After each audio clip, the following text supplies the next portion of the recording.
आदरणीय मित्रों, भविष्य पुराण श्रृंखला 78। माता पिता का वर्णन। क्या आपने कभी सोचा है कि इस धरती पर हमारे सबसे बड़ा वरदान कौन है? कौन है जो बिना किसी अपेक्षा के हमें प्रेम देता है? कौन है जो स्वयं कष्ट सहकर भी हमारे लिए सुख चाहता है?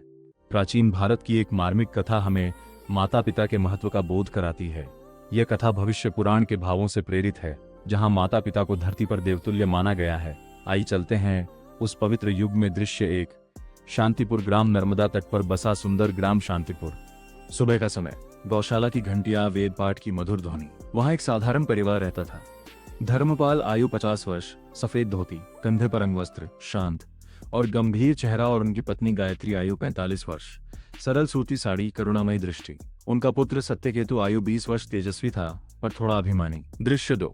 माता का स्नेह। गायत्री रसोई में मिट्टी के चूल्हे पर भोजन बना रही हैं। सत्यकेतु अधीर होकर कहता है, माता, मुझे शीघ्र भोजन चाहिए। माता मुस्कुराकर कहती हैं, बेटा धैर्य रखो। उनकी आंखों में अथाह प्रेम। दृश्य 3। पिता का परिश्रम। धर्मपाल खेत में हल चला रहे हैं, पसीने से भीगा शरीर, पर चेहरे पर संतोष। सत्यकेतु दूर से देखता है, पर मन में कृतज्ञता का भाव नहीं। दृश्य 4। असम्मान। एक दिन सत्यकेतु कह देता है, आपने मेरे क्या किया है? माता पिता मौन हो जाते हैं, उनकी आंखों में पीड़ा पर मुख पर संयम। दृश्य 5। वन की यात्रा। क्रोध में सत्यकेतु वन की ओर चला जाता है। संध्या का समय, गंभीर वातावरण। दृश्य 6। ऋषि से भेंट। वन में एक आश्रम, वहां तप में लीन ऋषि मार्कंडेय, आयु 90 वर्ष, लंबी जटाएं, उज्ज्वल मुख, गेरुए वस्त्र, रुद्राक्ष माला। सत्यकेतु चरणों में गिरकर कहता है, गुरुदेव, मैं अशांत हूँ। ऋषि शांत स्वर में पूछते हैं, क्या तुमने अपने माता पिता का सम्मान किया? दृश्य 7। दिव्य दर्शन। ऋषि ध्यान में लीन होते हैं। अचानक दिव्य प्रकाश फैलता है। तेजस्वी रूप में भगवान राम प्रकट होते हैं, धनुषधारी, पीतांबर, करुणामयी दृष्टि। भगवान राम का संदेश, माता पिता की सेवा ही सर्वोच्च धर्म है। सत्यकेतु की आंखों से आंसू बहने लगते हैं। दृश्य 8। पश्चाताप।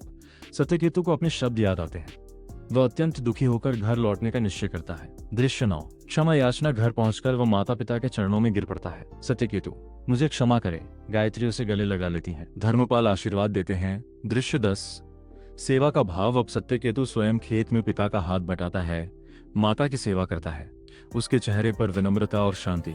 दृश्य 11। ग्राम में उदाहरण। शांतिपुर में लोग कहते हैं, सत्यकेतु अब आदर्श पुत्र है। अंत। नैतिक संदेश यह कथा सिखाती है, माता पिता धरती पर ईश्वर का रूप है। उनकी सेवा और सम्मान से ही जीवन में सच्चा सुख मिलता है। निष्कर्ष, जो माता पिता का आदर करता है, उसका जीवन धन्य हो जाता है। उनके चरणों में ही स्वर्ग का मार्ग है। राधे राधे।